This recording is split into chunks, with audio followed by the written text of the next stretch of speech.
అయిపోయింది అని ఎంత సాడ్ న్యూస్ అండి. ఘోరం హ్యాపీ news. న్యూస్లు ఎంత ఉంటాయి చెప్పండి న్యూస్ చాలా పేపర్లో. తక్కువ ప్రభుజీ. ఎందుకు అలా సమాజం తయారవుతుంది అని అంటే ఒక్కొక్కళ్ళు వాళ్ళు నిర్వర్తించిన బాధ్యతలను కరెక్ట్గా చేయట్లేదు. ఎవ్రీబడి ప్రతి ఒక్కళ్ళు కూడా నేను నాది నా సుఖము అని ఆలోచిస్తున్నారు. కాబట్టి దాన్ని పక్కన పెట్టి క్రమశిక్షణ ధర్మం అనేది ఎప్పుడైతే ముందుకు వస్తుందో అప్పుడు సమాజం మొత్తం కూడా కరెక్ట్ అవుతుంది.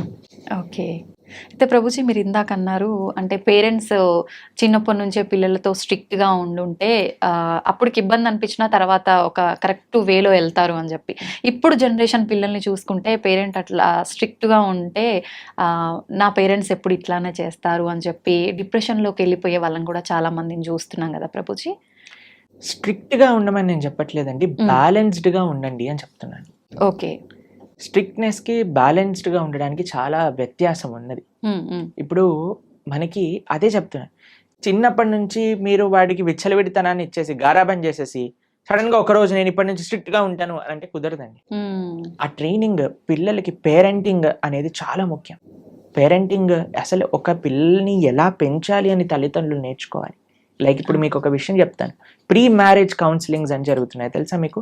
అసలు పెళ్లి చేసుకునేది ఏంటి, దాని బాధ్యత ఏంటి, తర్వాత ఏమి ఇబ్బందులు వస్తాయి, దాన్ని ఎలా ఎదుర్కోవాలి అని పెళ్లికి ముందే నేర్పిస్తున్నారు.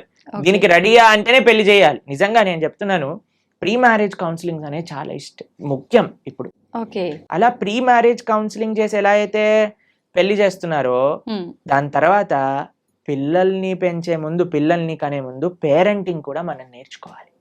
దాని తర్వాతనే ఒకళ్ళ బాధ్యత తీసుకోవాలి. శాస్త్రం కూడా అదే చెప్తుందండి, ఒకళ్ళని నువ్వు మంచి మార్గంలో పెట్టి వాళ్ళ జీవితాన్ని తరింపజేస్తాను అనే అంతవరకు నువ్వు తల్లిదండ్రులు అవ్వకూడదు అని చెప్తుంది. జననీన సస్యాత్ పితాన సస్యాత్ అని శాస్త్రం చెప్పింది.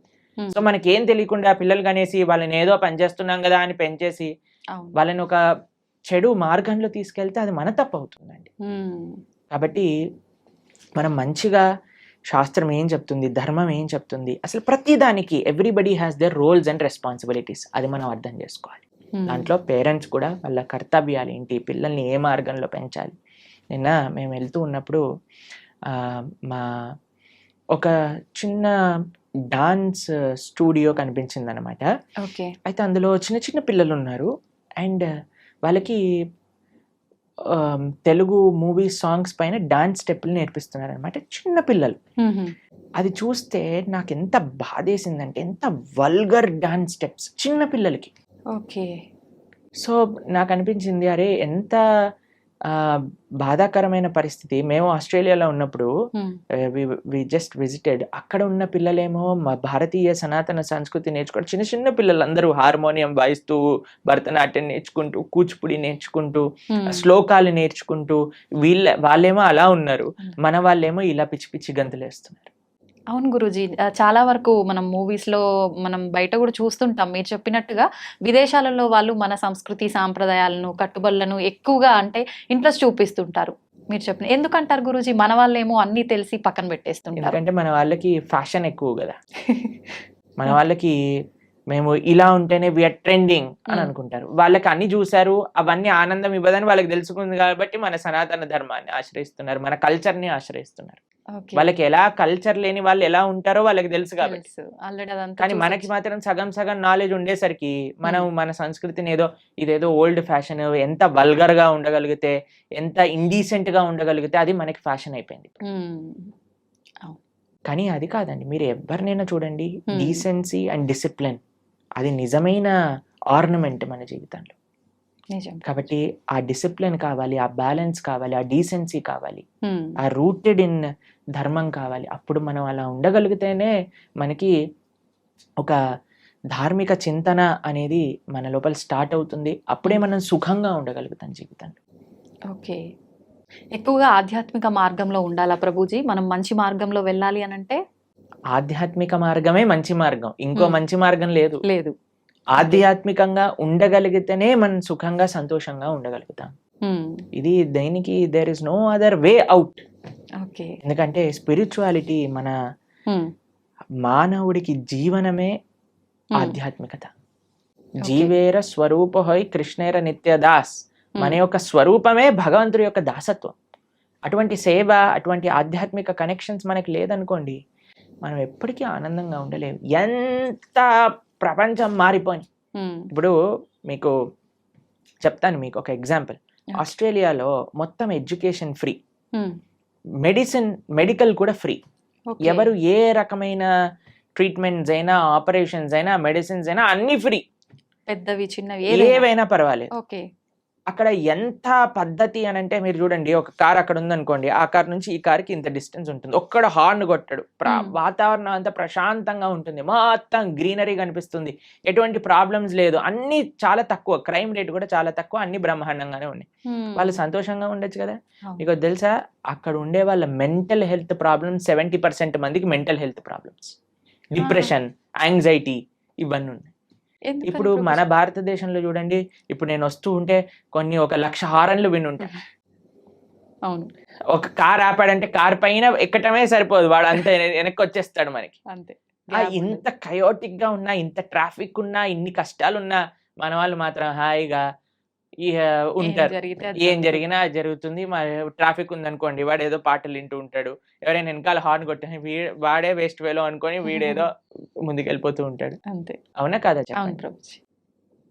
కాబట్టి ఏంటి మీకు మరి మరి సమాజంలో అంత పద్ధతి, అంత డబ్బులు, అంత బాగున్నాయి దేశం, మరి అక్కడ అందరూ ఆనందంగా ఉండొచ్చు కదా, ఎందుకు వాళ్ళకి మెంటల్ హెల్త్ ప్రాబ్లమ్స్ అని అంటే, కేవలం ఫెసిలిటీస్ మనకి ఆనందాన్ని ఇవ్వలేదు. ఓకే. కేవలం అన్నీ బాగుంటే, అన్ని విద్య, వైద్య, ఆ అన్ని రంగాలు కూడా బ్రహ్మాండంగా ఉంటే మనకి సుఖ సంతోషాలు వస్తాయి అనేది పెద్ద అబద్ధం. మనం అదే భ్రమలో ఉన్నాం. మనం దానికోసమే మనం బ్రతుకుతున్నాం. క్వాలిటీ ఆఫ్ లివింగ్ పెంచుకుంటే ఏమవుతుందో అలా కాదండి.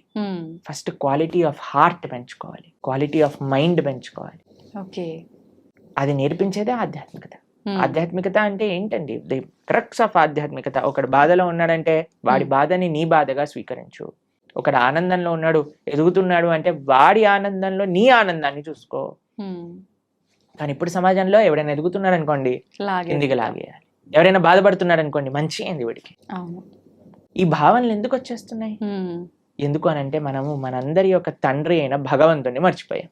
ఇప్పుడు చూడండి, అన్నతమ్ముళ్ళు ప్రేమతో ఉన్నారనుకోండి, ఆ ఇల్లు ఎంత బాగుంటుంది. ఎందుకు అని అంటే, వాడికి తెలుసు నువ్వు నా చెల్లివి, నువ్వు నా అన్నవి, నువ్వు నా తమ్ముడివి. ఎందుకు అని అంటే, వాడు వాళ్ళ అమ్మా నాన్న దగ్గర నుంచి విన్నారు, అయ్యా నీ తమ్ముడురా, నీ అన్నయ్యరా, చెల్లిరా. అమ్మా నాన్నల పైన గౌరవం ఉందనుకోండి, అది తోబుట్టువుల పైన గౌరవం పట్ల మారుతూ ఉంటుంది. మనం ఏం చేస్తున్నాము అని అంటే, all Indians are my brothers and sisters అనండి. All Indians are my brothers and sisters అన్నారు. బ్రదర్స్ అండ్ సిస్టర్స్ ఎప్పుడు అవుతారండి? ఒక తల్లికి పుట్టినప్పుడే కదా, ఒక తండ్రికి పుట్టినప్పుడే కదా. ఆ భగవంతుని మనం మర్చిపోతున్నాం. కానీ భగవంతుడి సెంటర్లోకి వచ్చారనుకోండి, all Indians are my brothers and sisters కాదు, అన్ని లివింగ్ ఎంటిటీస్ కూడా మన బ్రదర్స్ అండ్ సిస్టర్స్ అయిపోతారు. ఎవరిని మనం బాధ పెట్టాం, ఎవరిని మనం హానిపరచాలి అనుకోము, ఎవరు బాధపడుతున్నా మనం చూడలేకపోతాం, ఎవరికి ఎంత తోచినంత సహాయం మనం చేయగలుగుతాం. ఆ భావన ఆధ్యాత్మిక భావన మనకిస్తుంది. ఓకే. కాబట్టి ఆధ్యాత్మికత, spirituality is most necessary in this world. అది వస్తే ఇంకా ఎటువంటి భౌతికంగా అటు ఇటు ఉన్న వ్యవస్థ, మనం కానీ ఆనందంగా ఉండగలుగుతాం, మనం కానీ సుఖంగా ఉండగలుగుతాం, మనం షెల్టర్డ్గా ఉండగలుగుతాం. ఓకే. ఇది లేకుండా బయట ఎన్ని మంచి విషయాలు ఉన్నా సరే మనసు మాత్రం పరిపరి విధాలుగా ఆలోచన పెడుతూనే ఉంటుంది, ఇబ్బంది పెడుతూనే ఉంటుంది. ప్రభుజీ, ఎక్కువగా భగవంతుని నమ్మిన వాళ్ళకి, భగవంతునికి ఎక్కువ చేరువలో ఉన్న వాళ్ళకి ఇబ్బందులు వస్తాయని అంటుంటారు కదా ప్రభుజీ, మామూలుగా వింటూ ఉంటాము. అదంతా ఎంతవరకు నిజం అంటారు? అసలు నిజంగా భగవంతుడి దగ్గర ఉన్న వాడికి కష్టాలు రావు అనేది ఎంత అబద్ధమో, భగవంతుడి దగ్గర ఉన్న వాళ్ళకి ఎక్కువ కష్టాలు వస్తాయి అనేది కూడా అంతే అబద్ధం. ఈ ప్రపంచంలో అందరికీ కష్టాలు సుఖాలు వచ్చి తీరుతాయి. ఇప్పుడు చూడండి, నేను చెప్పాను అనుకోండి, ఈ సంవత్సరం ఎండాకాలం లేదు, మీరు నమ్ముతారా? ఎలా సాధ్యపడుతుంది ప్రభుజీ? పడదు కదా. నేను చెప్పాను అనుకోండి, ఈ సంవత్సరం ఓన్లీ ఎండాకాలం ఉంటుంది, వర్షాకాలం ఉండదు, చలికాలం ఉండదు అని అంటే మీరేమంటారు? ఓ బాగుంది, చాలా బ్రహ్మాండంగా ఉంటుంది. వినటానికి బాగుంది, కానీ ఎలా జరుగుతుంది? అంతే కదా. అలా ఉండదు కదండి. వర్షాకాలం వచ్చినప్పుడు చలికాలం వస్తుంది, చలికాలం అయిపోయాక ఎండాకాలం వస్తుంది, ఎండాకాలం అయిపోయాక మళ్ళీ చలికాలం వస్తుంది, వర్షాకాలం వస్తుంది. ఇది ప్రపంచంలో అందరికీ తెలిసిన విధం. అవును. అలానే మన జీవితంలో కష్టాలు వస్తాయి, దాని తర్వాత సుఖాలు వస్తాయి, దాని తర్వాత కష్టాలు వస్తాయి, దాని తర్వాత సుఖాలు వస్తాయి. కష్టం సుఖం, కష్టం సుఖం ఈ మానవ జన్మలో ఒక పార్ట్ మాత్రమే. దీన్ని అండర్స్టాండ్ చేసుకొని యాక్సెప్ట్ చేసుకోవాలి ఫస్ట్ విషయం. దీనికి భగవంతుడికి ఎటువంటి సంబంధం లేదు. నీ జీవితంలో అంటే మనందరి జీవితంలో కష్టము సుఖము, ఎలా అయితే ఎండాకాలం వస్తుందో, ఎలా అయితే వర్షాకాలం వస్తుందో, ఎలా అయితే చలికాలం వస్తుందో, అలానే కష్టము సుఖము మిక్స్డ్ కాలం మూడు మన జీవితంలో ఉంటాయి, ప్రతి ఒక్కళ్ళ జీవితంలో. మరి భగవంతుడు ఏం చేస్తాడు? భగవంతుడు ఏమైనా కష్టాలు తీసేసే వాడిని నేను కష్టాలు తీయడానికే భగవంతుని మనం అపాయింట్ చేసుకున్నాము అని మీరు అనుకుంటున్నారా? చాలా మంది ఏమనుకుంటారో తెలుసా అండి, వాడు నా పనివాడు, నాకు ఏదైనా కష్టం వస్తే వాడు దాన్ని క్లీన్ చేయాలి, ఇలా భగవంతుని భావిస్తారు. ఇది కరెక్ట్ భావన అంటారా? చాలా తప్పు ప్రభుజీ. తప్పేనా? మరి మనం ఎందుకు అలా అనుకుంటున్నాం? భగవంతుడి మనం భగవంతుడి సేవ చేయాలా, భగవంతుడు మన సేవ చేయాలా? మనమే భగవంతునికి సేవ. మరి మనం ఆలయానికి వెళ్ళి చేస్తున్నాం, నాకు ఈ కష్టం వచ్చింది నువ్వు ఇది చేసేసాయి అంతే అని భగవంతుని మన సేవలో పెట్టుకుంటున్నాం. మనం ఎంత తెలివైన వాళ్ళని చూడండి. మనం భగవంతుడు కష్టాలు ఇవ్వడు, భగవంతుడు కష్టాలు తీసేయడు.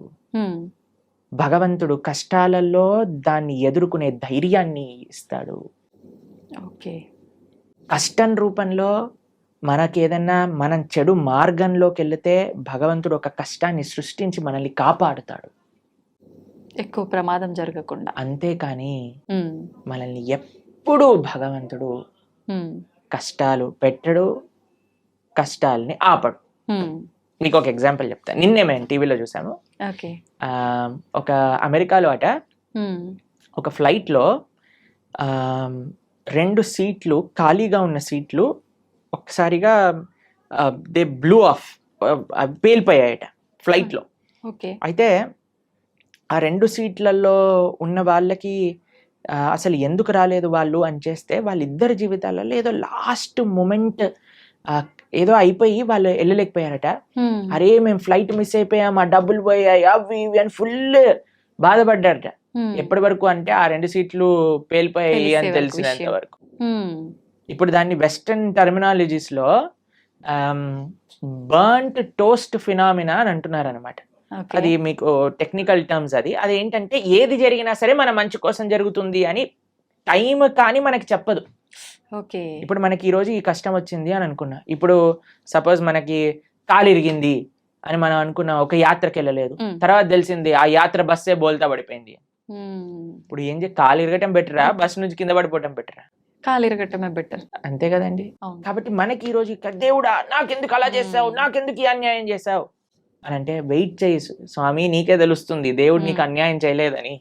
మనకు ఆ ఓపిక లేదంతే, ఓపిక లేదు, అర్థం చేసుకోగలిగే ఆలోచన లేదు. మనకేంటి వెంటనే అయిపోవాలి, ఇది నాకు ఇలా 2 minutes లో మ్యాగీ రెడీ అయిపోయింది, 2 minutes లో నాకు కష్టం ఎందుకు పోవట్లేదు అని మనం తయారైపోయినాం. దీనికి తగ్గట్టు చెప్పేవాళ్ళు కూడా, మీరు ఇది చేసేయండి ఈ కష్టం అలా పోతుంది, ఈ మంత్రం చెప్పండి అలా పోతుంది. అది దట్ ఈస్ నాట్ ప్రాక్టికల్ అండి. దుఃఖాలయం అశాశ్వతం. ఈ ప్రపంచంలో దుఃఖాలు వస్తాయి, దాన్ని ఎదుర్కొనే ధైర్యం కోసం భగవంతుని ఆశ్రయించు. రాముడిగా వచ్చాడు భగవంతుడు, రాముడికి కష్టాలు రాలేదా అండి? మీరు ఒకసారి రాముడి దగ్గరికి వెళ్ళి, రామా నాకు అసలు ఏ కష్టాలు రావద్దు జీవితంలో అంటే, పాపం రాముడు ఏమనుకుంటాడండి, నేనే అన్ని కష్టాలు పడ్డాను, నువ్వు నాకే కష్టాలు వద్దు అని అడుగుతున్నావా నా దగ్గరకు వచ్చి అని కూడా చెప్పండి. జనాలు ఏం చేస్తున్నారంటే అండి, ఇప్పుడు ఇక్కడ కష్టం తీరకపోతే దేవుని మార్చేస్తున్నారు. దేవుని మార్చడం కాదు, మొత్తం ఏకంగా ధర్మాన్ని మార్చేస్తున్నారు. దేవుళ్ళని తిట్టడము, మళ్ళీ ఎందుకు నిన్ను పూజించాలి అది ఇది మామూలుగా తిట్టరు ప్రభుజీ. అంటే చేసేదేమో నువ్వు, అనేదేమో భగవంతుని. ఎంత విచిత్రం చెప్పండి. నీ కర్మలకి నువ్వే బాధ్యుడివి. నువ్వేదైతే తప్పు చేసావో అది నీ జీవితంలో కష్టంగా వచ్చి తీరుతుంది. దాన్ని ఎదుర్కో, దాన్ని అనుభవించు, అప్పుడే ఆ కర్మ పోతుంది. కాబట్టి ఇప్పుడు ఒక చిన్న పిల్లవాడు చదువుకోలేదండి, ఎగ్జామ్ లో ఫెయిల్ అయ్యాడు. ఇప్పుడు ఓయ్ నాకు టీచర్ తక్కువ మార్కులు ఇచ్చింది అందుకే నేను ఫెయిల్ అయ్యా అని అంటే మనం ఏం చేస్తామండి, ఒరే నువ్వు ఇప్పుడు ఏం చేయలేవురా, మళ్ళీ చదువుకొని ఇంప్రూవ్మెంట్ రాయాల్సిందే, ఆ ఏరియర్ క్లియర్ చేయాల్సిందే, అది నీ బాధ్యత, చదువుకోవాల్సిందే. కాబట్టి వాడే కష్టపడాలి, వాడే చదవాలి, వాడే ఎగ్జామ్ రాయాలి, వాడే పాస్ అవ్వాలి. అంతే. అలానే మనకి ఎవ్వరు మోటివేషన్ ఇవ్వగలుగుతాం అంటే ఈసారి బాగా చదువుకో, ఇంకొద్దిగా వాటికి ఒక ట్యూషన్ పెట్టించగలం తల్లిదండ్రులుగా, నీ పక్కనే ఉండి ధైర్యం చెప్పగలం, అంతే కదా. అంతే. అదే మన భగవంతుడు ప్రయత్నం చేసే ఒకటే పని. నువ్వు నీ కష్టాన్ని నువ్వు దాటుతూ ఉండు, నేను నీ వెంట ఉంటా. ఆ ధైర్యం భగవద్భక్తి మనకిస్తుంది. ఓకే. కాబట్టి ధర్మాన్ని మార్చేసే వాళ్ళు ఒక్కసారి ఆలోచన చేయండి. తల్లిదండ్రుల్ని మార్చుకోం మనం. అవును. వేరే వాళ్ళ తల్లిదండ్రులు ఏదో కొత్త బ్యాగ్ కొనిచ్చారు, స్పైడర్ మ్యాన్ బ్యాగ్ కొనిచ్చారు, మా అమ్మ నాన్న స్పైడర్ మ్యాన్, నేను వాళ్ళ ఇంటికి వెళ్ళిపోతామా? లేదు. ఎంత సిల్లీయో, ఎంత worst thing to do in life. అలానే మన ధర్మాన్ని వదిలేసి వేరే ధర్మాలకి ఏదో కష్టాలు పోతాయి మాకు, కష్టాలు తీర్చేవాడు దేవుడే కాదు. మీకు ఒక విషయం తెలుసా అండి? అవునా ప్రభుజీ? ఎవరైనా చెప్పారనుకోండి ఇది చాలా పవర్ఫుల్, మొత్తం కష్టాలని పోతాయి, అక్కడికి అస్సలు వెళ్ళకూడదు. ఎందుకని ప్రభుజీ? ఎందుకు అని అంటే ఇప్పుడు కష్టాలు పోయాయి అనుకోండి, మన కర్మ ఎప్పుడో ఒకసారి మన కర్మ అనుభవించాల్సిందే కదా. ఈ రోజు కాకపోతే రేపు తప్పదు.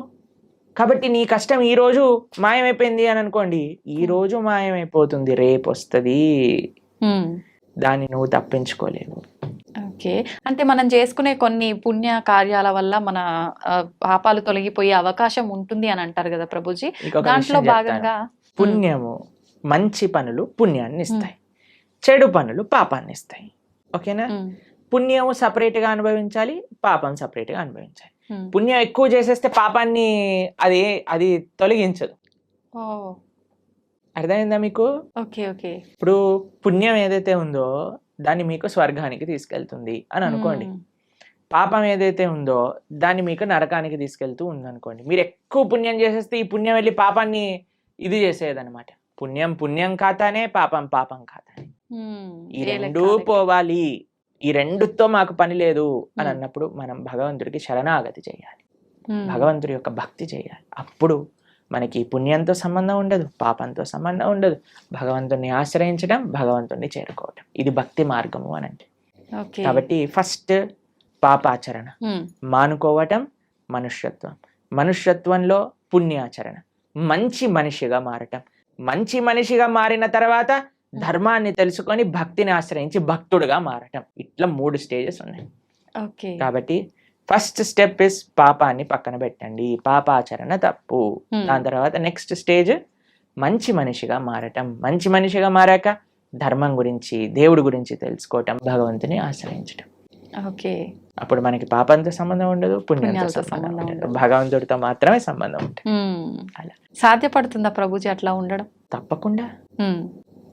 ఇప్పుడు చూడండి, రోడ్డు పైన మురికి నీళ్ళు ఉన్నాయనుకోండి, ఒక మనం బకెట్ల మురికి నీళ్ళు రోడ్డు పైన పడేసాం అనుకోండి, మీరు మధ్యాహ్నం కల్లా వచ్చారనుకోండి, అక్కడ ఒక్క చుక్క నీరు కూడా ఉండదు. ఎందుకు చెప్పండి? సూర్యుడు మొత్తం లాగేస్తాడు, అన్నిటినీ ఎవాపరేట్ చేసేస్తాడు, అంతేనా? పెద్ద పెద్ద నదులే ఎవాపరేట్ అయిపోతాయి. సూర్యుడికి ఆ శక్తి లేదా? అలానే భగవంతుడికి కూడా ఆ శక్తి ఉంది. భగవంతుడిని ఆశ్రయించినప్పుడు, భగవంతుడికి శరణాగతి, భగవంతుడు చెప్పిన మార్గాన్ని, అలా దేవుడి దగ్గరికి వెళ్ళి 10 రూపాయల టికెట్ ఇచ్చి అయ్యా నీకు అర్చన చేయించేసా, నా పాపాన్ని తీసేసాయి, ఇలా బిజినెస్ ట్రాన్సాక్షన్ కాదండి. మనస వాచ కర్మన భగవద్ మార్గంలో మనం నడిచినప్పుడు, భగవంతుడికి శరణాగతి చేసినప్పుడు ఆయన మన దగ్గర ఉండే ఎటువంటి కర్మ బ్యాగేజ్ నైనా సరే ఆయన మొత్తం డిసపియర్ చేసేయగలరు. అది భగవంతుడికి ఉండే శక్తి. ఎప్పుడు మనం నిజమైన భక్తి మార్గంలో నడిచినప్పుడు, అది ముఖ్యం. ఓకే. హడావిడి హంగామాలు ఆర్భాటాలు చేస్తుంటారు మామూలుగా, భగవంతుడి విషయంలో వచ్చేసరికి అవన్నీ కాకుండా మనస్ఫూర్తిగా మనం దైవ మార్గంలో ఉండాలి. హంగామా, హడావిడి, ఆర్భాటం ఎందుకు చేయకూడదు? చేయొచ్చా గురుగారు? ఎందుకు చేయకూడదు అని అడుగుతున్నాను. ఒక మ్యారేజ్ డే మనం సెలబ్రేట్ చేసినప్పుడు, 25th మ్యారేజ్ యానివర్సరీ ఓ పెద్దగా గందరగోళం చేసేసినప్పుడు, పిల్లవాడి ఫస్ట్ బర్త్డే ఇంత పెద్దగా చేసినప్పుడు, ఒక పెళ్లికి కొన్ని లక్షల కోట్లు ఖర్చు పెట్టేసినప్పుడు, భగవంతుడికి పూజ మాత్రం ఎటువంటి ఏమీ చేయకూడదు, స్వామికి దాలియాలు కట్టకూడదు. మన వాళ్ళు ఇప్పుడు మొన్న మాకు ఒక వీడియో పంపించారు, ఒక ఫేమస్ యాక్ట్రెస్ బాలీవుడ్ లో అంటుంది, నేను టాయిలెట్ కైనా డబ్బులు ఇస్తాను కానీ గుడి కట్టడానికి డబ్బులు ఇవ్వను అని. ఎందుకు అని అంటే, నో మోర్ రిలీజియస్ ఇన్స్టిట్యూషన్స్ అని ఏదో దానికి జనాలందరూ కరెక్టే చెప్పింది, రిలీజియస్ వల్ల ఒక ఆలయం కట్టడం వల్ల ఏమి పని ఉంది దానికి అని అంటున్నారు. ఎందుకంటే అందరు ఇలాంటి మెంటల్ గా తయారవుతారు. ఆలయాలు లేవు కాబట్టి, రిలీజియస్ ఇన్స్టిట్యూట్స్ తక్కువ అయ్యాయి కాబట్టి ఇలాంటి వాళ్ళు పుడుతున్నారు. నిజమే. టాయిలెట్ మెంటాలిటీ కలిగిన వాళ్ళు. అదే ఆలయానికి ఇచ్చుంటే, భగవంతుడికి ఇచ్చుంటే మంచి మనస్తత్వం ఉన్న వాళ్ళు పుట్టేవారు. ఇలాంటి వాళ్ళని ప్రపంచంలో ఎవరు గుర్తుండరండి. ఒక 10-15 ఏళ్ల తర్వాత ఎవరిని దే విల్ నాట్ రిమెంబర్. కానీ మనం ఇప్పటికీ గుర్తు పెట్టుకునేది ఎవరిని అని అంటే శివాజీ మహారాజ్ లాంటి రాజులు, ఎవరైతే ధర్మం కోసం కాపాడారు, దేశం కోసం ప్రయత్నం చేశారు. దేశం కోసం, దైవం కోసం, సమాజం కోసం ఇటువంటి భావనలే రావట్లేదండి జనాలకి ఈ మధ్య. మొత్తం ఫ్యాషన్ అయిపోయింది. భగవంతుడి యొక్క ఆలయం రామ మందిరం కట్టడానికంటే ఎందుకు ఇన్ని వేల కోట్లు, అందరినీ పేద ప్రజలకు పంచేయచ్చు కదా. ఎన్ని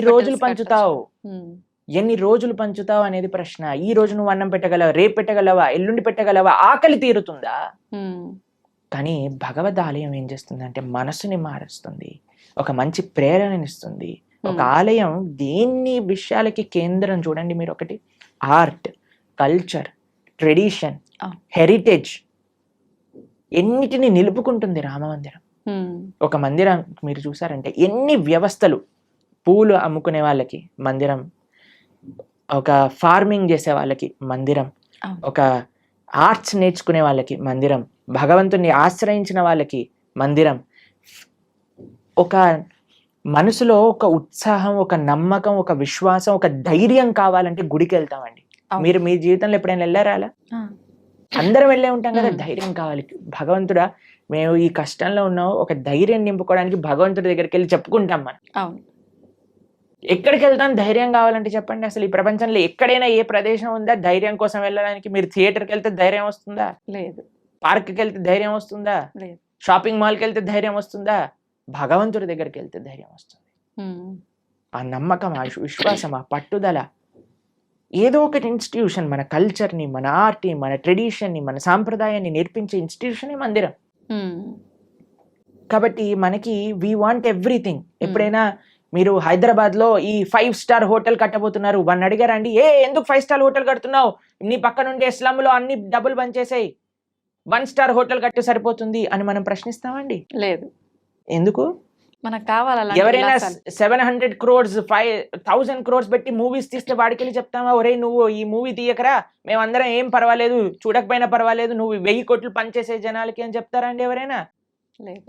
దీంట్లో మనకి ఏం ప్రాబ్లం లేదు. కానీ ఎప్పుడైతే భగవంతుడికి ఏదన్నా సేవ చేస్తున్నారు అనుకోండి, భగవంతుడికి అభిషేకం చేస్తే వెంటనే పాలేంటి అని అంటారు. నేను చూసానండి సినిమా హీరోల కట్అవుట్లకి పాలాభిషేకాలు చేస్తూ ఉంటారు. కరెక్ట్ రాజకీయ నాయకుల విగ్రహాలకు పాలాభిషేకం. అప్పుడేమైంది మన నీతి?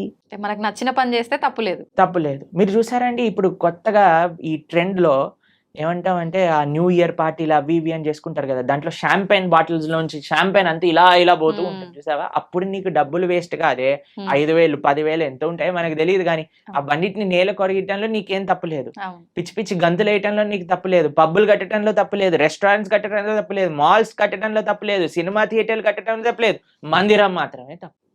ఎందుకంటే భగవంతుడు మంచివాడు కాబట్టి. పాపం వాడు ఏమన్నది కదండి, నవ్వుతూ అలా నించుంటాడు. భగవంతుని కూడా తప్పట్లే. భగవంతుడిని ప్రేమతో ఉండే వాళ్ళ దగ్గర ఆయన ఉంటారండి, అది వేరే విషయం. ఆయన ఏం ఎక్స్పెక్ట్ చేయట్లేదు మనం ఇంత పెద్ద గుడి కడతాం అంత గట్టు, అది మన కృతజ్ఞత. కాబట్టి జనాలు అందులో ఆర్భాటాలు వద్దు అని కేవలం భక్తిలో అనుకుంటే తప్పు. లేదండి మాకు మా జీవనమే సరళం, మేమే ఒక మ్యారేజ్ డే వచ్చింది అనుకోండి, ఆలయానికి వెళ్ళి దండం పెట్టుకుంటాం. అలానే భగవంతుడి యొక్క ఉత్సవం వచ్చిన ఆలయానికి వెళ్దాం. లేదండి మేము మ్యారేజ్ డే మాత్రం ఒక 2-3 లక్షలతో చేస్తాము, కానీ కృష్ణాష్టమికి మాత్రం 100 రూపాయలు ఖర్చు పెడతాం. అది తప్పు. ఇక్కడ కావాలి, ఇక్కడ చూపించే వ్యక్తిత్వం గురించి మాట్లాడుకోవట్లేదండి. కేవలం నేను చూపించడానికే పూజ చేస్తా అనటం తప్పు. కానీ భగవంతుడికి ప్రేమతో నేను ఇంత గొప్పగా చేసుకోగలుగుతాను అని అనుకోవటంలో తప్పేమీ లేదు. చేసుకోవచ్చు, కానీ మన హృదయంలో ఆ భక్తి, ఆ ప్రేమ అనేది ఉండాలి. ఓకే, ఏమంటారు మీరు? నిజమే ప్రభుజీ, ఉండాల్సిందే. చాలా తక్కువ మందిలో ప్రభుజీ రాను ఇంకా అంటే ఎక్కువ ఆధ్యాత్మిక మార్గంలో భగవంతునికి దగ్గరగా ఉండాలంటే ఎక్కువ అంటే ఏమంటారు సెంటిమెంట్లు, కండిషన్లు ఎక్కువ ఉండాల్సిందేనేమో అని చెప్పి లిమిట్ లో అని అందరు జనాల్ని ఒక మబ్బలో పెట్టేశారు జనాలు. కానీ మీరు మనందరం కలిసి ఇంకా ప్రజలలో ఆ చైతన్యాన్ని తీసుకొని రావాలి. అవును ప్రభుజీ. భక్తి అంటే కేవలం sentiments, rules, regulations, conditions, impositions కాదు. భక్తి అంటే ఎంతో సరళమైన, సున్నితమైన, ఆనందకరమైన, ఉత్సాహకరమైన, మనశ్శాంతిని ఇచ్చే ఒక ప్రాసెస్ అని మనందరం కలిసి జనాలకి చెప్పినప్పుడు అప్పుడు మాత్రమే వాళ్ళు నిజమైన భక్తి అంటే ఏంటో అర్థం చేసుకోగలిగే స్థితిలోకి వస్తారు. నిజమే ప్రభుజీ. ఇంకా ఇంకా ఇంటర్వ్యూస్ చేయాలి ఇలా. తప్పకుండా చేద్దాం ప్రభుజీ. మార్పు మనతోటే మొదలు పెడదాం. ఓకే. అయితే ప్రభుజీ, నేటి అల్ట్రా మోడర్న్ జనరేషన్ వాళ్ళకి కృష్ణతత్వాన్ని అనుసరించాల్సిన ఆవశ్యకత ఎంతవరకు ఉంది ప్రభుజీ? ఏ జనరేషన్ వాళ్ళకైనా కృష్ణుణ్ణి, భగవంతుణ్ణి అనుసరించాల్సిన అవసరం ఉన్నది. ఎలా అయితే మనకి ఓషన్లో ఉండే బోట్స్కి మీరు లైట్ హౌస్ అని ఉంటుంది తెలుసు కదా, అక్కడ నుంచి లైట్ వస్తుంది. ఆ లైట్ని చూస్తే వాళ్ళకి ఎక్కడికి వెళ్ళాలి అనే విషయం అర్థమవుతుంది. లేకపోతే ఎక్కడ నేల ఉంది, ఎక్కడ మనం దాటచ్చు ఈ సముద్రాన్ని అనేది తెలియదు. ఇప్పుడు మనందరికీ ఒక లైట్ హౌస్ లాంటి వాడు అన్నమాట. భగవంతుడు, భక్తి, గురువు, శాస్త్రము ఇవన్నీ ఒక లైట్ హౌస్ లాంటివి. మనందరం ఈ సంసారంలో బోట్ సముద్రంలో చూసారండి, ఎలా ఇలా పైకి ఇటు ఊపుతుంది, అటు ఊపుతుంది, సామాన్లన్నీ కింద పడిపోతూ ఉంటాయి. అలా మన పరిస్థితి కూడా అలానే ఉంది. మానసికంగా, వ్యక్తిగతంగా, ఎమోషనల్, ఫిజికల్, మెంటల్ అన్ని స్టేట్ లో వీఆర్ ఆల్ డిస్టర్బ్డ్. కానీ ఎప్పుడైతే ఆ లైట్ హౌస్ మనకు కనిపిస్తుందో, భగవత్ తత్వము అనేది ఏదైతే మనం తెలుసుకుంటామో అప్పుడు మనకి హోప్ ఉంటుంది జీవితంలో. ఇక్కడ ఒడ్డు ఉన్నది, ఇక్కడికి వెళ్తే మేము సురక్షితంగా ఈ సముద్రం నుంచి బయట పడగలుగుతాము అని. కాబట్టి ఏ అల్ట్రా మోడర్న్ అయినా, ఎటువంటి వాళ్ళైనా సరే అందరికీ శరణు భగవంతుడు. కాబట్టి ఎప్పుడైతే ఆ కేంద్రం మనకి ఉందో జీవితంలో, మంచి ధర్మం, సమాజ సేవ, దేశ సేవ, భగవత్ సేవ అనే కేంద్రం వైపు ఎప్పుడైతే మనందరం నడుస్తామో అప్పుడు ప్రతి ఒక్కళ్ళలో ఆధ్యాత్మికత, ఆ ఆనంద భావన అనేది కలుగుతుంది. కానీ ఇప్పుడు ప్రస్తుత సమాజంలో మోడర్న్, అల్ట్రా మోడర్న్ అన్నారు కదా మీరు, ఎంత అల్ట్రా మోడర్న్ అయితే అంత అల్ట్రా ప్రాబ్లమ్స్ వస్తున్నాయి. ఇది నిజం ప్రభుజీ. ఎప్పుడైనా మీరు డిప్రెషన్ అనేది విన్నారా అండి? మేమైతే మా టైంలో డిప్రెషన్ ఏంటి, మెంటల్ హెల్త్ ఇష్యూస్ ఏంటి, ఈ సైకాలజిస్ట్, సైక్రియాటిస్ట్ దగ్గర 3,000-4,000 రూపాయలు వారానికి ఖర్చు పెడుతున్నారు ఇప్పుడు చిన్న యూత్ లో ఉండే పిల్లలకి. చిన్న చిన్న పిల్లల డిప్రెషన్. ఇప్పుడు ఎవరికి తెలియదు అసలు ఈ మెంటల్ హెల్త్ ప్రాబ్లమ్స్ ఏంటి అనేది ఎప్పుడు వినలేదు. ఒకళ్ళు చెప్పారు, ప్రభుజీ మేము వెళ్ళి మా అమ్మకి చెప్పాను నాకు డిప్రెషన్ ఉందంటే, నువ్వు పారాసెటమాల్ వేసుకో తగ్గిపోతుంది అని చెప్పిందట వాళ్ళ అమ్మ. ఎందుకంటే పాపం తెలియదు కదా ఎవరికి మెంటల్ హెల్త్ అంటే ఏంటి, డిప్రెషన్ అంటే ఏంటి అని. అలాంటిది భారతదేశం. ఎంత మీరు అల్ట్రా మోడర్న్, సూపర్ మోడర్న్ అవుతుంటే అంత మనకి mental health problems, physical health problems. ఇప్పుడు చూడండి, ఎవరిని అడిగినా సరే నాకివ్వి నాకవ్వి అని చెప్తున్నారు. ఇంతకు ముందు అలా మీరు చూసారండి మీ వయసులో ఎప్పుడైనా? మీరు ఎప్పుడైనా మెంటల్ హెల్త్ విన్నారా మీ చిన్నప్పుడు? మేము డిప్రెషన్ లో ఉన్నామండి, స్ట్రెస్ లో ఉన్నామండి, యాంగ్జైటీలో ఉన్నామని ఎప్పుడైనా విన్నారా మీరు? అలాంటి పదాలు ఎందుకు? మీరు అల్ట్రా మోడర్న్ సొసైటీలో లేరు కాబట్టి. ఇప్పుడు ఎందుకు వినాల్సి వస్తుంది? అల్ట్రా మోడర్న్ సొసైటీ తయారైంది కాబట్టి. కాబట్టి ఎంత మనం మన సంస్కృతిలో మన ఫౌండేషన్, ఇప్పుడు చూడండి, ఫౌండేషన్ స్ట్రాంగ్ ఉంటే బిల్డింగ్ ఉంటుంది. ఫౌండేషన్ వీక్ ఉంది అనుకోండి, బిల్డింగ్ కదిలిపోతుంది. మనకి ఇప్పుడు ఫౌండేషన్ వీక్ ఉంది. పెద్ద పెద్ద స్కై స్కేపర్ బిల్డింగ్లు కట్టేస్తున్నాం, కానీ ఫౌండేషన్ లేదు కదా, ఎప్పుడు కూలిపోతుందో తెలియదు. ఫౌండేషన్ ఏంటి? అదే ఆధ్యాత్మికత. మీరు ఎంత పెద్ద బిల్డింగ్ కట్టుతున్నారు అన్న దాంతో మీరు అల్ట్రా మోడర్న్ అవ్వండి, సూపర్ అల్ట్రా మోడర్న్ అవ్వండి, super super super duper ultra modern అవ్వండి, నో ప్రాబ్లం. కానీ నీ ఫౌండేషన్ ని చూసుకో, బేస్ ఎలా ఉంది. బేస్ కానీ ఆధ్యాత్మికత కానీ ఉంటే మీరు ఎంత పెద్ద బిల్డింగ్ కట్టినా అది స్ట్రాంగ్ గా ఉంటుంది. కాబట్టి we are concerned about the foundation. We are not concerned about what you are doing. కానీ ఏ భావనతో చేస్తున్నాము, దేన్ని ఫౌండేషన్ చేసుకొని మన జీవితంలో ఎదుగుతున్నాము అనేది మనకి ముఖ్యం. ఇప్పుడు అంటే మాట్లాడుకోవడం వరకు బాగానే ఉంటుంది ప్రభుజీ, చెప్తాము, వింటారు, వదిలేస్తారు. నిజంగా మనం ఆధ్యాత్మిక మార్గంలోకి తీసుకురాగలమంటారా ఈ ప్రస్తుతం ఉన్న సమాజంని? తప్పకుండా. ఎవరైతే సిన్సియర్ గా ఉంటారో, మా జీవితంలో మేము భగవంతుడికి చేసే ఆ చిన్నపాటి సేవలో ఎంతో మంది జీవితాలు మారటం మేము స్వయంగా చూసాం. అంతేందుకంటే మా జీవితం కూడా మారింది కదా, మేము ఒకళ్ళని విన్నందుకు వల్ల, మా గురువుని మేము ఆశ్రయించి అనేది చెప్పే మంచి విషయాలను సీరియస్ గా తీసుకోవటం వల్ల కదా నా జీవితం మారింది. లేదా ఈ సమయంలో నాకు 28 years, ఇప్పుడు నేను ఏదైనా చేస్తుండేవాడిని. కానీ మా జీవితం మారింది అని అంటే, ఇప్పుడు నేను మారినప్పుడు ఎందుకు మారలేరు 10 మంది?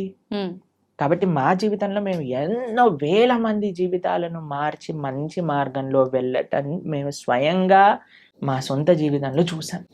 ఓకే. అది శాస్త్ర వాక్కు. ఎవరైతే భగవంతుడి గురించి మంచి హృదయంతో భగవంతుడు ఇచ్చిన మెసేజ్ని యాక్సెప్ట్ చేస్తారో జీవితంలో వాళ్ళు తప్పక మారతారు. That is not difficult thing at all. కేవలం మంచి విషయాలు మనం వినగలగాలి, మంచి వాళ్ళ సత్సంగంలో ఉండగలగాలి, మంచి ఆధ్యాత్మిక పుస్తకములు చదవగలగాలి, మన మంచి ఆహారాన్ని స్వీకరించటంతో పాటు మంచి అలవాట్లు అన్నీ మనకు ఉండగలిగితే తప్పకుండా మారుతాం. And we will change for good and we will be all happy. Prabhuji, ఆధ్యాత్మిక మార్గంలో నడిస్తే అంత మంచే జరుగుతుంది, ఆ మార్పు అనేది మొదలవ్వాలి అనుకున్నాం. అసలు నిజంగా ఆధ్యాత్మికం వైపు వెళ్ళాలి అన్న ఆలోచన కలిగే వాళ్ళు కొంతమంది ఉంటారు ఇలాంటి మాటలు విన్న తర్వాత. అటువంటి వాళ్ళ ఆలోచన విధానము అనేది ఏ రకంగా ఉంటే బాగుంటుంది గురుజీ? ఫస్ట్ ఆధ్యాత్మిక మార్గంలో మొట్టమొదటి అడుగు శ్రవణం. ఓకే. శ్రవణం కీర్తనం విష్ణు స్మరణం పాద సేవనం అర్చనం వందనం దాస్యం సాఖ్యమాత్మ నివేదనం అని ప్రహ్లాదుడు భాగవతంలో చెప్తాడు. మొట్టమొదటి అడుగు శ్రవణం.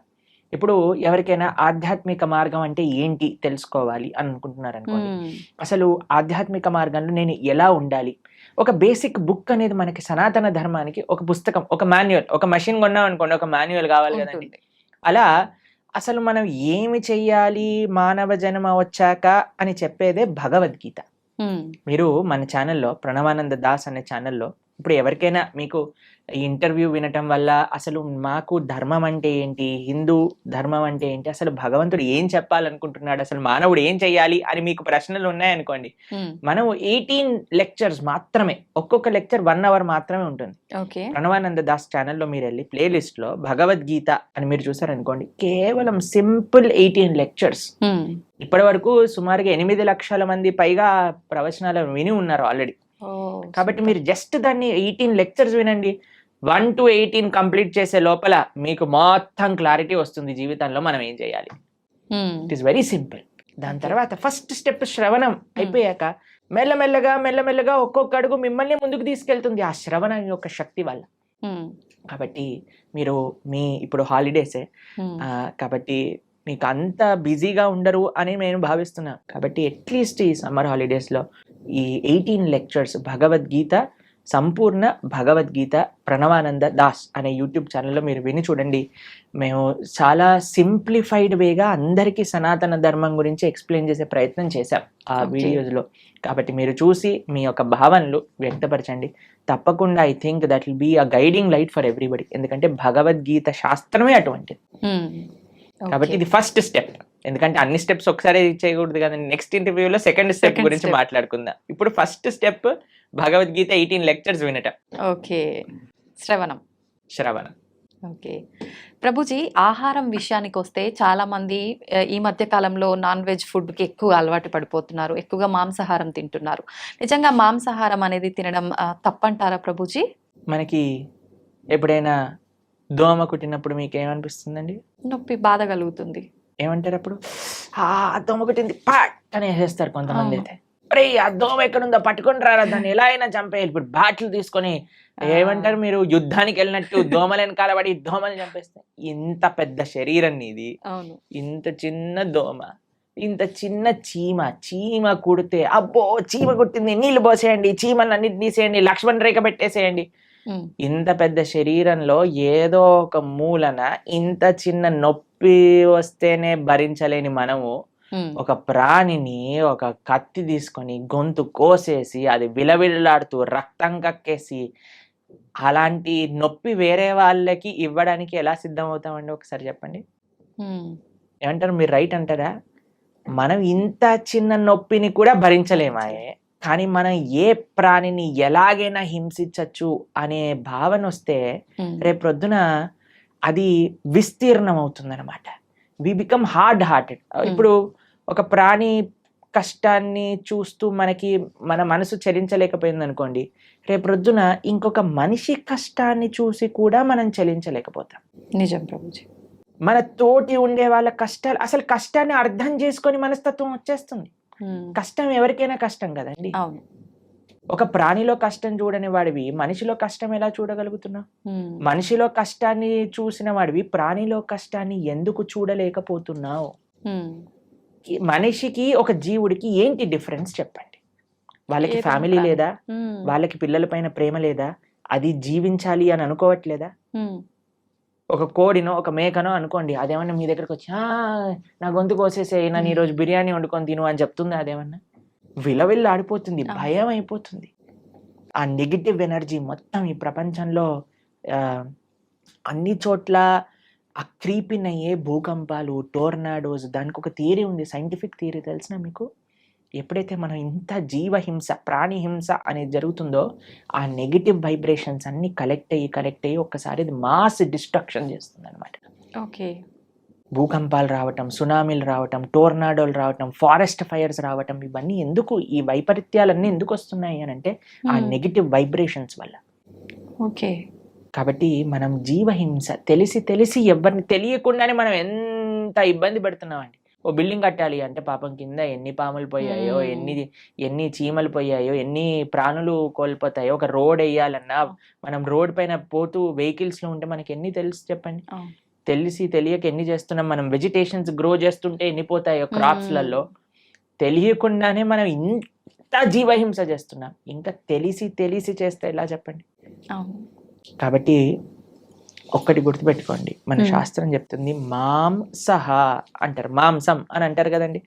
అంటే నేను రేపు నీలాగా అవుతాను. మాంసహ, ఈరోజు నేను నిన్ను చంపుతున్నాను, రేపటి రోజున నువ్వు నన్ను చంపుతావు. అది ఎగ్జాక్ట్ డెఫినేషన్ ఆఫ్ మాంసం. ఈరోజు మనం ఏ జీవినైతే ఎంత బాధ పెడుతున్నామో అదే బాధ 100 రెట్లై మనం అనుభవించాల్సి వస్తుంది, లేదా మన ముందు మనకు కావాల్సిన వాళ్ళు అనుభవిస్తారు. కాబట్టి మనం అది ఒక ఎన్వైరన్మెంటల్ పర్స్పెక్టివ్గా చూసినా, ఇప్పుడు మ్యాక్సిమం 60% ఆఫ్ వెజిటేషన్ మొత్తం కూడా ఈ ఫార్మ్లో ఉండే యానిమల్స్కి తినిపించడంలో పోతుంది. అదే కానీ మనం ఇప్పుడు చూడండి, ఇప్పుడు ఇండియాలో మనం వెజిటేరియనిజం గురించి మాట్లాడితే ఎలా అంటున్నారు, వెజిటేరియన్స్ ఎట్లా అవుతారు, అది ఇది ఇది ఇది ఇది దీనికి విరుద్ధం, దానికి విరుద్ధం, ఇది మా ఫ్యామిలీకి విరుద్ధం, ఇది మాకు విరుద్ధం అని పెద్ద యుద్ధాలకు వచ్చేస్తున్నారు. ఫారినర్స్ అందరు వీగన్ కల్చర్ విన్నారా మీరు ఎప్పుడైనా? వీగనిజం అని పెరిగిపోతుంది అక్కడ. ప్లాంట్ బేస్డ్ డయట్, యానిమల్ ఉన్న దాన్ని వాళ్ళు టచ్ చేయరనమాట, దాన్ని వీగన్ అని అంటారు. మొత్తం మీరు చూస్తే, మేము ఆస్ట్రేలియా మెల్బోర్న్ లో ఒక వీగన్ స్ట్రీట్ అని ఉంది, మొత్తం స్ట్రీట్ అంతా వీగన్ రెస్టారెంట్స్ అక్కడ. అమెరికాలో అన్ని చోట్ల ఇప్పుడు వీగనిజం పెరిగిపోయింది. మీరు ఎక్కడికి వెళ్ళినా సరే వీగన్ అని చెప్తే మీకు ఒక్క డైరీ ప్రోడక్ట్ కూడా టచ్ చేయరు వాళ్ళు. అలాంటి స్ట్రిక్ట్ వెజిటేరియన్ డైట్ ని వీగనిజం అని అంటారు అనమాట. కాబట్టి పాశ్చాత్య దేశస్తులు, దానికి ఏం ఆధ్యాత్మికత అవసరం లేదండి నాన్ వెజిటేరియన్ ఆపేయడానికి. మనుష్యత్వం ఉండాలంతే. ఒక మనిషిగా నేను బాధపడుతున్నాను, ఇంకొక ప్రాణిని బాధ పెట్టకూడదు. ఇప్పుడు చూడండి, మనం తింటే 10 నిమిషాల్లో పోయే రుచికి ఒక ప్రాణినే చంపేస్తున్నాం అంటే ఎంత అన్యాయం చెప్పండి. కాబట్టి అది ఆధ్యాత్మికంగా మంచిది కాదు, సామాజికంగా మంచిది కాదు, ఒక మానవుడికి అయితే అసలే మంచిది కాదు. అన్నీ ఈ ప్రపంచంలో అంతా బాగుండాలి అని అంటే ఎవరిని మనం ఇబ్బంది పెట్టకూడదు. ఆధ్యాత్మికత విషయం అయితే దూరం పెట్టేసేయండి. మాంసాహారం తినే వాళ్ళు ఎప్పటికీ ఆధ్యాత్మికంగా ఒక్క అడుగు కూడా ముందుకెయ్యలేరు. ఇది సత్యం. కానీ this is far beyond to understand. కానీ ఫస్ట్ మనిషిగా ఆలోచిద్దాం, ఒక ప్రాణిగా ఆలోచిద్దాం. కాబట్టి భగవంతుడు అందరినీ సృష్టించినప్పుడు ఆయన అందరి పిత కదా.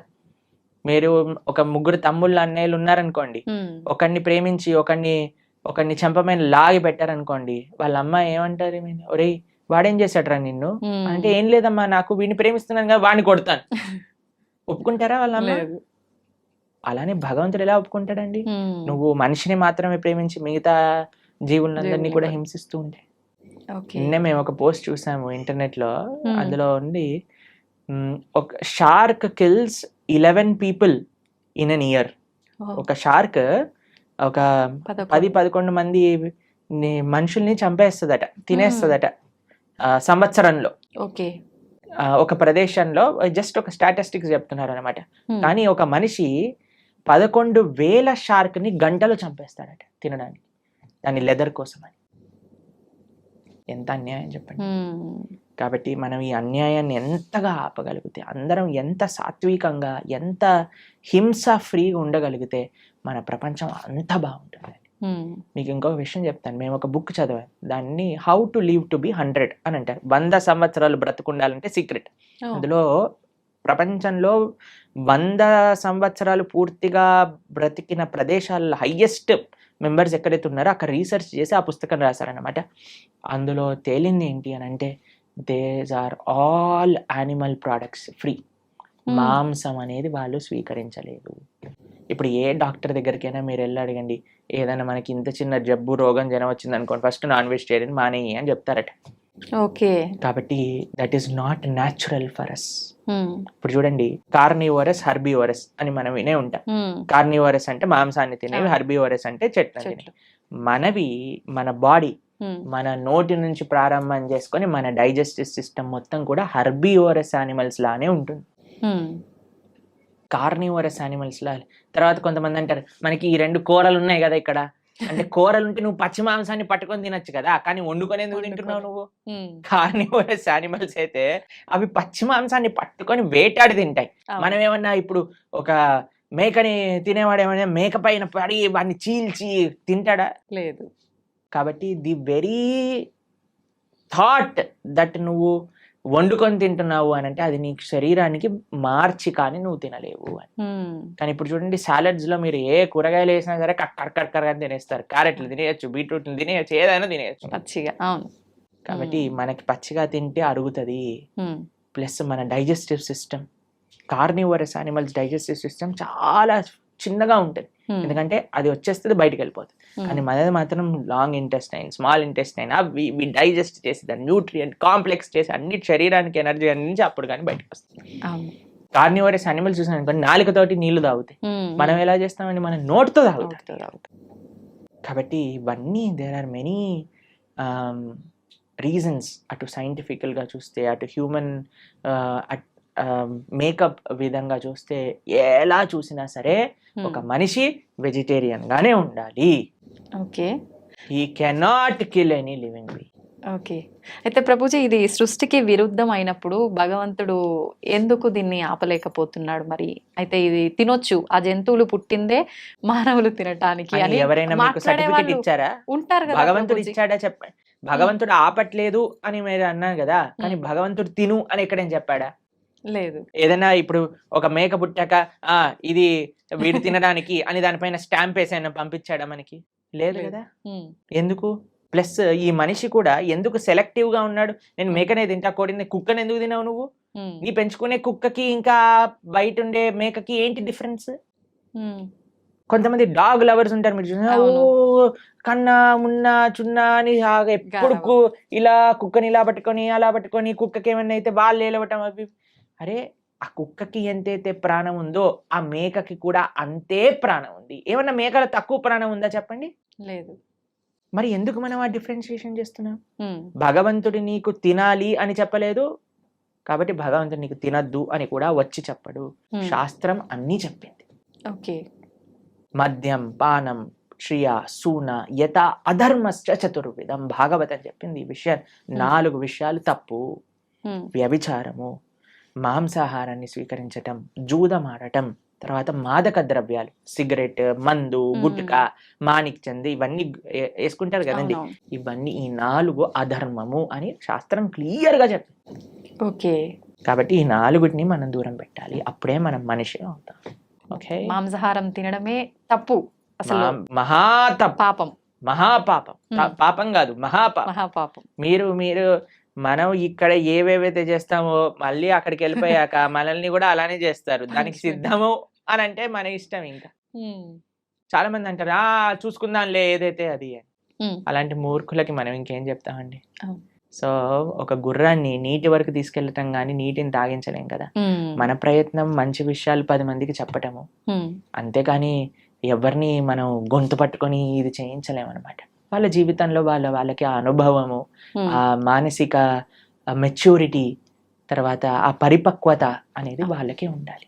అయితే ప్రభుజీ చాలా మంది ఎక్కువగా భగవంతుని ఆరాధనలో ఆధ్యాత్మిక మార్గంలో ఉంటూ ఉంటారు, యథావిధిగా నాన్ వెజ్ అవన్నీ తీసుకుంటూ ఉంటారు. అలాంటి వాళ్ళు చేసే పూజలు పనికిరావా? ఆధ్యాత్మికత నాన్ వెజిటేరియన్ రెండు ఒక దాటిలోకి రావు. రావు.